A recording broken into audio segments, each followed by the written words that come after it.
વિદ્યાર્થી મિત્રો, ગયા પિરિયડમાં આપણે અજારક શ્વસન, જેને બીજા શબ્દમાં આપણે આત્મા ફર્મેન્ટેશન, એની ચર્ચા કરી. કોષીય શ્વસનનો આપણે ટોપિક ભણી રહ્યા છીએ. કોષીય શ્વસનમાં જારક શ્વસન અને અજારક શ્વસન. અજારક શ્વસન બે રીતે થાય. હવે ચાહે જારક શ્વસન હોય કે અજારક શ્વસન, બંનેમાં એક સામાન્ય તબક્કો છે જેને ગ્લાયકોલિસિસ આપણે બોલ્યા હતા. અને ગ્લાયકોલિસિસની ક્રિયામાં ગ્લુકોઝ એને કે ગ્લાયકોસ નો તૂટવું, વિઘટન, લાઇસિસ એટલે ગ્લાયકોલિસિસ શબ્દ બન્યો. અને ગ્લુકોઝમાંથી પાયરુવિક એસિડ, જે 3 કાર્બન વાળું સંયોજન છે, એટલે એના 2 અણુ, ગ્લુકોઝ 6 કાર્બન વાળું સંયોજન હતું. અને આ ગ્લુકોઝમાંથી 2 પાયરુવિક એસિડ બનવાની આ ગ્લાયકોલિસિસની ક્રિયા દરમિયાન 2 એટીપી વપરાયા, 4 એટીપી બન્યા, 2 પાણીના અણુ છૂટા પડ્યા, 2 NAD+ નું રિડક્શન થયું અને 2 ફોસ્ફેટ જોડાયા. આ સારાંશ થઈ ગયો ગ્લાયકોલિસિસ. આ તબક્કો જારક અજારક બંનેમાં કોમન છે. હવે અજારક શ્વસનની વાત કરીએ આપણે, તો એક અજારક શ્વસન આપણે આ ભણ્યા હતા. પ્રોકેરિયોટિક અને કેટલાક એકકોષી યુકેરિયોટિકમાં પાયરુવિક એસિડમાંથી ડીકાર્બોક્સિલેશન દ્વારા એસિટાલ્ડિહાઇડ અને CO2 બને નું રિડક્શન થશે. કોના વડે? તો આનું, અને એમાં હાઇડ્રોજન ઇલેક્ટ્રોન છૂટા પડ્યા. જોડાવાની ક્રિયા માટે ડીહાઇડ્રોજનેઝ ઉત્સેચક ભાગ ભજવતો હતો, આલ્કોહોલ ડીહાઇડ્રોજનેઝ અને ઇથેનોલ બન્યું. અને આ એક બીજી રીતે અજારક શ્વસન, વિદ્યાર્થી મિત્રો, સ્નાયુ કોષોમાં મોટા ભાગે રેખીય સ્નાયુ પેશીમાં પાયરુવિક એસિડનું NADH વડે રિડક્શન થાય અને કે લેક્ટેટ ડિહાઇડ્રોજનેઝ ઉત્સેચક ભાગ ભજવતો હતો. અને આ એક બીજી ઘટના. આ બંનેને આપણે અથવા અજારક શ્વસન તરીકે આગળ ભણ્યા. હવે વિદ્યાર્થી મિત્રો, આ જ પાયરુવિક એસિડનો એક ત્રીજો પથ છે, અને ત્રીજો પથ એટલે હું એને જારક શ્વસન કહીશ. જારક શ્વસન. તો હવે આપણે વિચારીએ વિદ્યાર્થી મિત્રો, આ જારક શ્વસન. હવે જારક શ્વસનની જે ક્રિયામાં ગ્લાયકોલિસિસ તબક્કો તો થવાનો જ છે. એમાં ગ્લુકોઝમાંથી 2 પાયરુવિક એસિડના અણુ બનવાના જ છે. પણ આ 2 પાયરુવિક એસિડનું અહીં વિદ્યાર્થી મિત્રો સંપૂર્ણ વિઘટન, સંપૂર્ણ દહન, ઓક્સિડેશન થાય છે.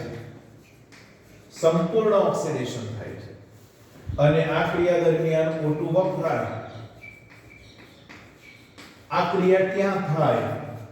તો આપણે ઉચ્ચ સજીવો યુકેરિયોટિક્સ ની વાત કરીએ. યુકેરિયોટિક્સમાં કણાભસૂત્ર નામની અંગિકામાં થાય. કણાભસૂત્રોમાં થાય. ચલો આ સમજ ક્લિયર હોવી જોઈએ કે ગ્લુકોઝનો 2 પાયરુવિક એસિડનું રૂપાંતરણ થયું. હવે આ 2 પાયરુવિક એસિડ બને એનું સંપૂર્ણ વિઘટન થશે. એ વખતે O2 વપરાશે. ક્યાં થશે? તો યુકેરિયોટિક કોષમાં કણાભસૂત્ર નામની અંગિકાની અંદર થશે.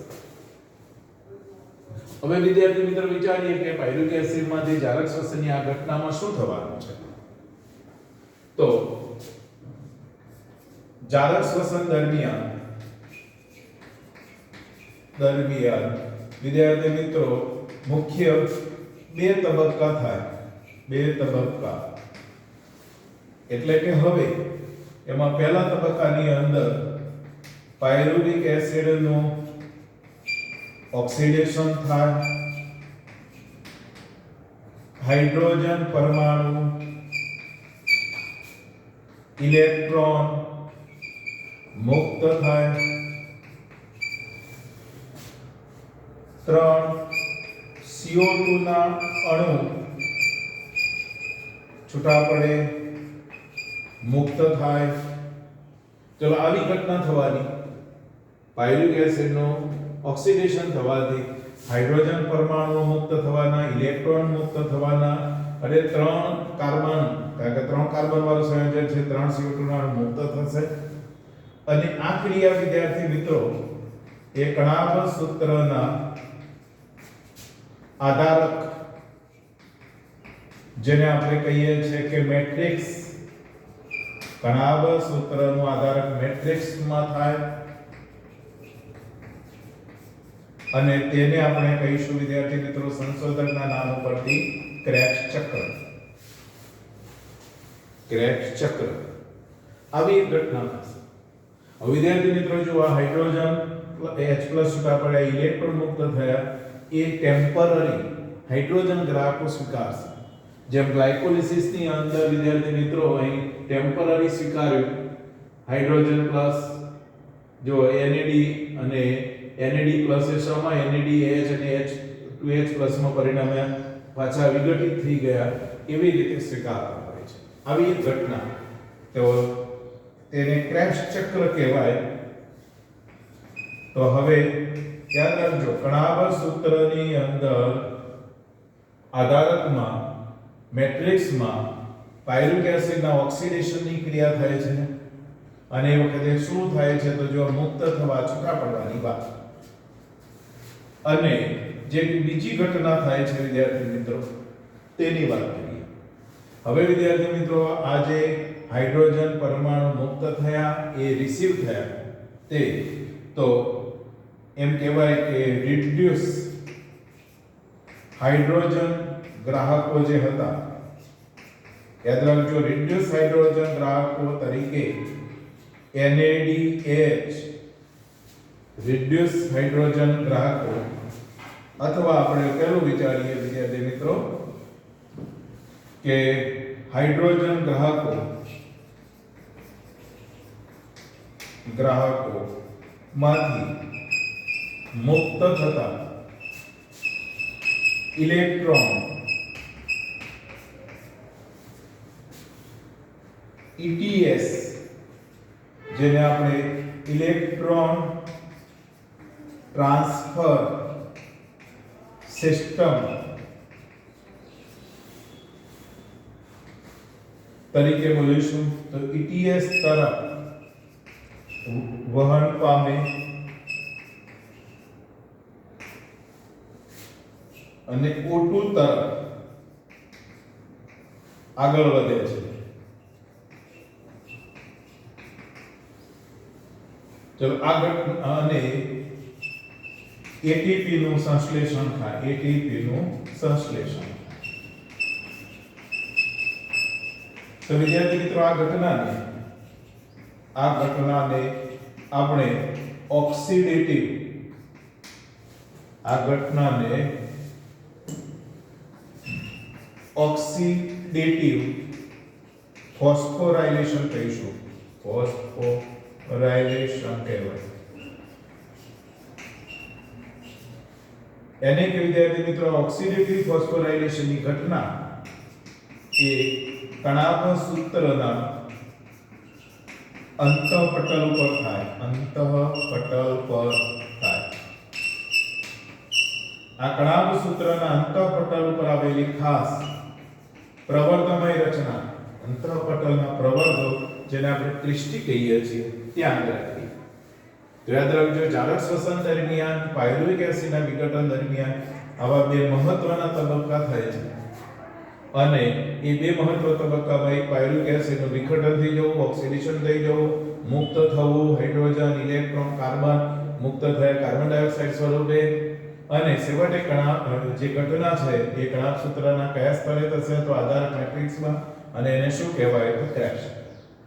એ જ રીતે હવે જે હાઇડ્રોજન ઇલેક્ટ્રોન મુક્ત થયા એ વિદ્યાર્થી મિત્રો હાઇડ્રોજન ગ્રાહકો, અને આ હાઇડ્રોજન ગ્રાહકો તરીકે NAD અને FAD હોય છે. અને હાઇડ્રોજન ગ્રાહકો સ્વીકારશે હાઇડ્રોજન, એટલે વિદ્યાર્થી મિત્રો આ સમપરિણમશે. તો NAD H+H+ અને FAD છે એ FADH2 માં પરિણમે, કારણ કે જે અહીં હાઇડ્રોજન ઇલેક્ટ્રોન મુક્ત થયા એ આ હાઇડ્રોજન ગ્રાહકો સ્વીકારવાના છે અને NADH વત્તા H+ માં અને FADH+ માં પરિણામ પામે અને એમાંથી હવે ફરી પાછા હાઇડ્રોજન ઇલેક્ટ્રોન મુક્ત થશે. એ મુક્ત થયેલા ઇલેક્ટ્રોન ETS ઇલેક્ટ્રોન ટ્રાન્સફર સિસ્ટમમાં પસાર થવાના, વહન પામવાના અને વહન પામીને O2 તરફ જાય છેલ્લે ત્યારે એ તરફ આગળ વધે એ વખતે એક ખાસ ATP નું નિર્માણ. હવે ઓક્સિજનની હાજરીમાં ATP નું નિર્માણ. બીજા શબ્દમાં આવા હાઇડ્રોજન ગ્રાહકો જે રિડ્યુસ થયેલા હતા એનું ઓક્સિડેશન થઈ અને ATP બને છે. માટે આ તબક્કાને ઓક્સિડેટિવ ફોસ્ફોરાયલેશન કહેવામાં આવે છે. અને કઈ જગ્યાએ આ તબક્કો? તો આ પણ તબક્કો કણાભ સૂત્રમાં થાય, અંતઃપટલ ક્રિસ્ટી. એટલે જ એ બોલે યુકેરિયોટિક્સમાં જારક શ્વસનની ક્રિયા ક્યાં થાય છે? કણાભ સૂત્રમાં. પણ ક્રેબ્સ ચક્ર નામની ઘટના કણાભ સૂત્રના યાદ રાખજો આધારકમાં મેટ્રિક્સની અંદર થશે. અને એ જ રીતે બીજી ઘટના જે ઓક્સિડેટિવ ફોસ્ફોરાયલેશન કહીએ આપણે, એ ઓક્સિડેટિવ ફોસ્ફોરાયલેશનની ઘટના એ થશે કણાભ સૂત્રના અંતઃપટલ મેટ્રિક્સ પર. ETS ની ઘટના બીજા શબ્દોમાં ત્યાં થશે. સારું, ચલો હવે આ ઘટનાની શરૂઆતનું સ્ટેજ આવે કે ભાઈ પાયરુવિક એસિડ કેવી રીતે આ તબક્કામાં પ્રવેશે. ચલો એની વાત કરીએ હવે.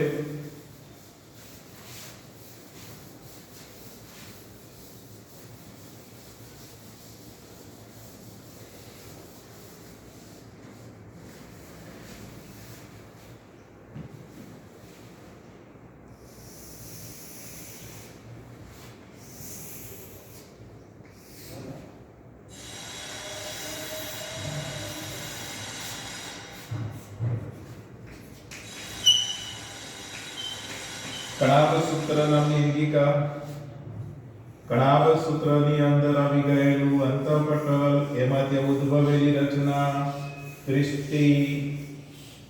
બધા જાણો છો કે ભાઈ આને આપણે કહી દઈશું બરાબર ક્રિસ્ટી.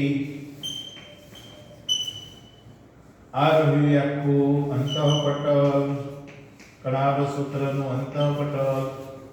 અને આને કહી દઈશું વિદ્યાર્થી મિત્રો મેટ્રિક્સ. કણાભ સૂત્ર આધાર.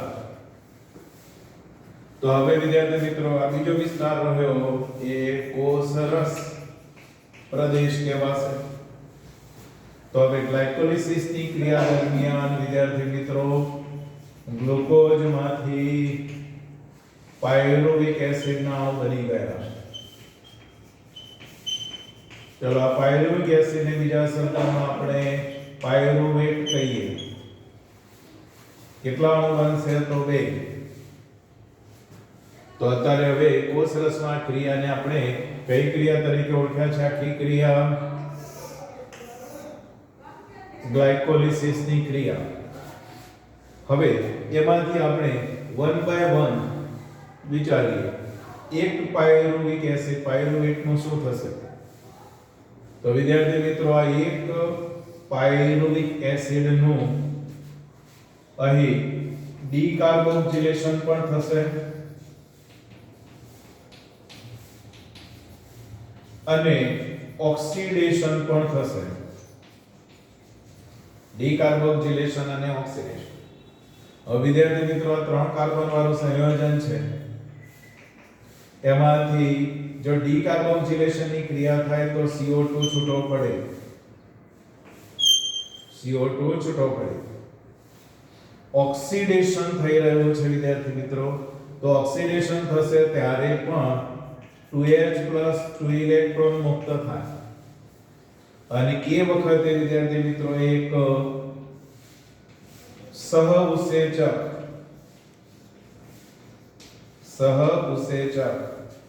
જોડાય છે. કોએન્ઝાઇમ. CO એટલે સહઉત્સેચક. ઉત્સેચક A એની સાથે જોડાય છે. તો વિદ્યાર્થી મિત્રો અહીં 2 સહઉત્સેચક થશે. એક COA અને બીજું આમાંથી આ મુક્ત થયા એ ક્યાં જશે? તો વિદ્યાર્થી મિત્રો A NAD નામનો આ પણ યાદ રાખજો સહઉત્સેચક હતો. અને એમાંથી વિદ્યાર્થી મિત્રો આ જોડાઈ જવાને લીધે NaDH H+ બની જશે. તો ચલો આમ ડીકાર્બોક્સિલેશન અને ઓક્સિડેશનની જે ઘટના થઈ તો અહીં જે ઉત્સેચક ભાગ ભજવે છે ઉત્સેચક એ ઉત્સેચકને આપણે કહી દઈશું પાયરુવેટ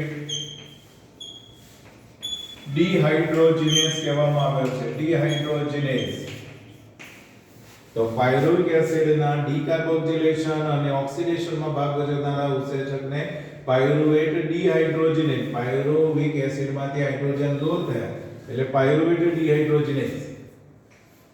સાથે સાથે વિદ્યાર્થી મિત્રો આ સહઉત્સેચક એક આ સહઉત્સેચક ભાગ ભજવ્યો અને બીજું કે આમની હાજરી માટે Mg+2 પણ જરૂરી છે. Mg+2 અને આની અંદરથી જે સંયોજન બનશે એ બનશે એસિટાઇલ કોએન્ઝાઇમ A. બીજા શબ્દમાં એસિટાઇલ સહઉત્સેચક A જે બે કાર્બન વાળું સંયોજન બન્યું. યાદ રાખજો પાયરુવિક એસિડ પાયરુવેટ વિદ્યાર્થી મિત્રો 3 કાર્બન વાળું સંયોજન હતું એમાંથી બે કાર્બન વાળું સંયોજન એસિટાઇલ કોએન્ઝાઇમ A બન્યું. તો હવે વિદ્યાર્થી મિત્રો આ બધી જ ઘટના ક્યાં થાય છે? તો આ બધી જ ઘટના માટે વિચારો. આ બધી જ ઘટના વિદ્યાર્થી મિત્રો તો હવે આ બધી જ ઘટના એ કણાભ સૂત્રના અંદર થવાની ઘટના છે. આ બધી જ ઘટના વિદ્યાર્થી મિત્રો કણાભ સૂત્રની અંદર થઈ રહી છે.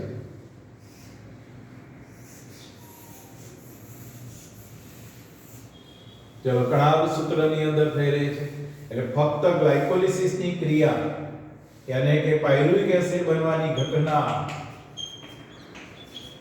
એ કોષ રસમાં થઈ રહી છે.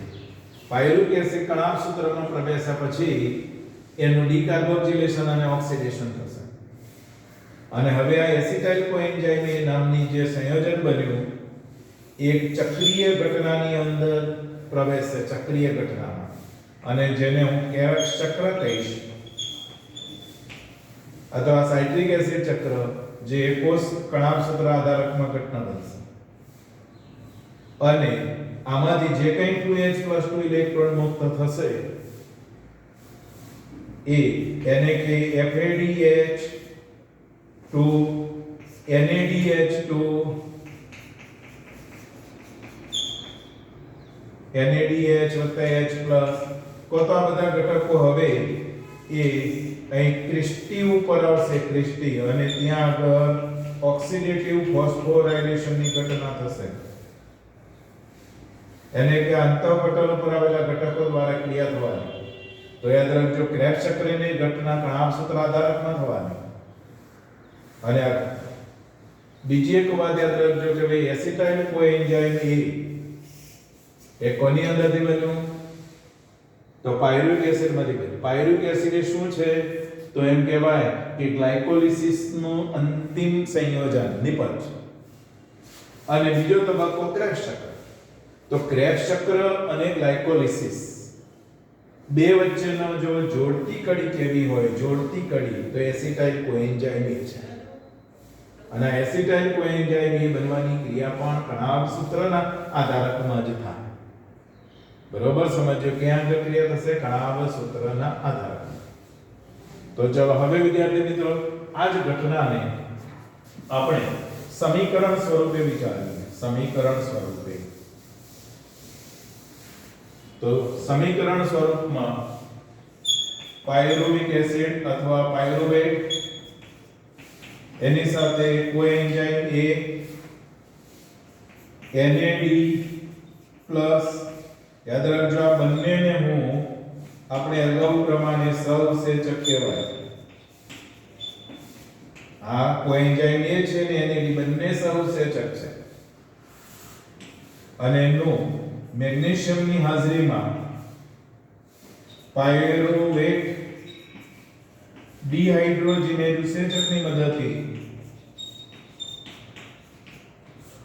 મદદથી વિદ્યાર્થી મિત્રો જે પાયરુવેટ ડિહાઇડ્રોજનેઝ ઉત્સેચકની મદદથી આખી ઘટના આગળ વધશે અને શું બનશે તો જાણીએ છીએ કે આખું સંયોજન બનશે એનું નામ થશે એસિટાઇલ કોએન્ઝાઇમ A સાથે સાથે બીજા ઘટકો શું બનશે તો CO2 મુક્ત થશે ત્રીજો NAD નું રિડક્શન થયું NADH+H+.